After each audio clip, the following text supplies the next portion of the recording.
नमस्कार. या घडीची महत्त्वाची आणि मोठी बातमी हाती आली. फक्त 3 जागा अजित पवार गटाला मिळणार. अजित पवार तातडीने दिल्लीला रवाना. महायुतीच्या सध्या जोरदार हालचाली सुरू आहेत. जागा वाटपाबाबत निर्णय घेण्यासाठी महाराष्ट्रातील भाजपचे प्रमुख नेते दिल्लीला रवाना. या घडीची मोठी अपडेट समोर आली आहे. अजित पवार अमित शहा यांच्या भेटीसाठी दिल्लीला जाणार आहेत. अमित शहा यांच्या उपस्थितीत महायुतीच्या आतापर्यंत 2 बैठका पार पडल्यात.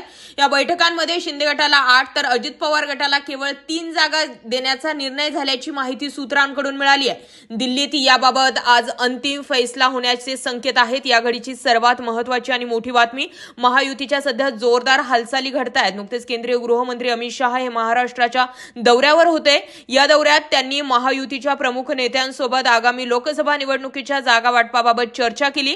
अमित शहा यांच्या उपस्थितीत महायुतीच्या 2 बैठका झाल्या.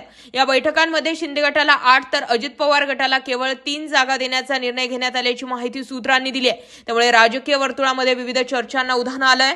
विशेष म्हणजे या बैठका अद्याप संपलेल्या नाहीत. याबाबत चर्चा करण्यासाठी महाराष्ट्रातील भाजप नेते दिल्लीला गेलेत. दिल्लीत याबाबत अंतिम फैसला होण्याचे संकेत मिळत आहेत. दुसरीकडे अजित पवार गटाला 3 जागा मिळणार असल्याच्या चर्चांनंतर उपमुख्यमंत्री अजित पवार यांनी सुद्धा थेट दिल्ली गाठली. या घडीची मोठी अपडेट.